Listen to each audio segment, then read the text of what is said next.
Appliances की दुनिया का बेमिसाल संगम।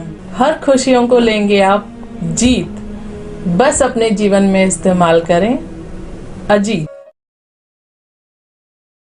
हेट स्पीच मामले में महामंडलेश्वर यति नरसिंहानंद गिरी और जितेंद्र नारायण की गिरफ्तारी के विरोध में यति नरसिंहानंद सरस्वती फाउंडेशन 12 फरवरी से देहरादून सीएम कार्यालय तक पदयात्रा निकालेगी।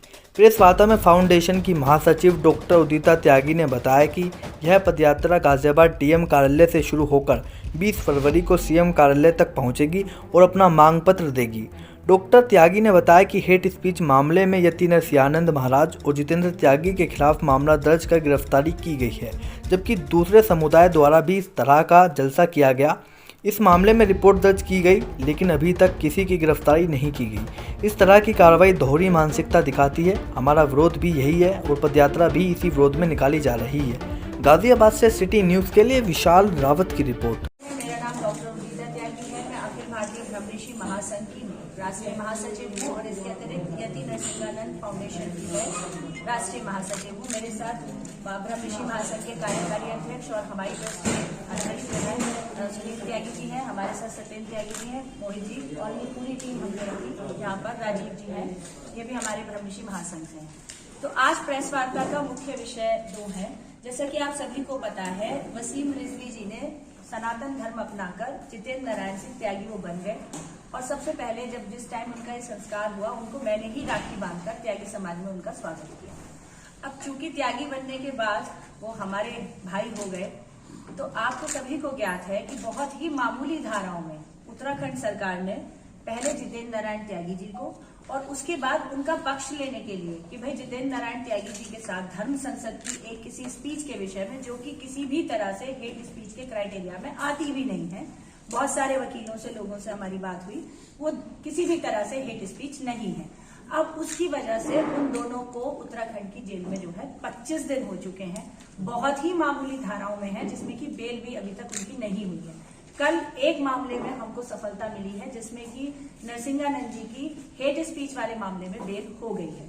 जितेंद्र नारायण त्यागी जी की अभी भी बेल नहीं हुई है, उनका केस हाई कोर्ट में चला गया है। तो चूंकि जिस लड़ाई में वो लोग हैं वो सिर्फ उनकी लड़ाई नहीं है, यहाँ त्यागी समाज के भी लोग बैठे हैं, क्योंकि त्यागी समाज में हमने उनका स्वागत किया। यहाँ हिंदू समाज के हर वर्ग के लोग बैठे हुए हैं, क्योंकि ये मामला हिंदुत्व से जुड़ा हुआ है। तो आज इस प्रेस वार्ता के माध्यम से 2 चीजें मैं आप लोगों के समक्ष रखना चाहती हूँ। एक तो आप सभी को पता है कि उन दोनों के ही सिरों पर करोड़ों रुपए का इनाम है, जिसकी वजह से जेल उनके लिए किसी भी प्रकार से सुरक्षित जगह नहीं है।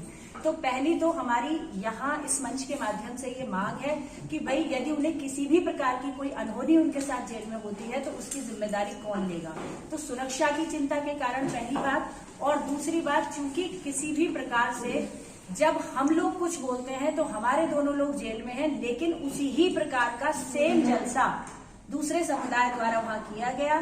देहरादून में उनके ऊपर मामूली धाराओं में एफआईआर हुई, लेकिन एक भी गिरफ्तारी नहीं हुई।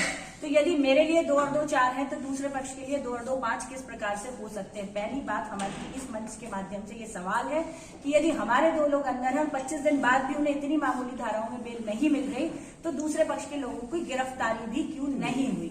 तो इसके समर्थन में, अपने महाराज और जितेंद्र नारायण त्यागी जी के समर्थन में, मैं यहाँ से गाजियाबाद के डीएम ऑफिस से पदयात्रा शुरू करूंगी सीएम ऑफिस देहरादून तक।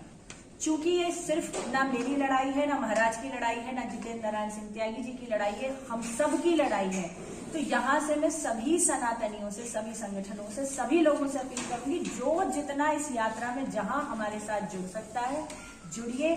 आप सभी का स्वागत है। आप सभी से करबद्ध निवेदन है कि ये लड़ाई किसी एक की नहीं है, ये हम सभी की लड़ाई है।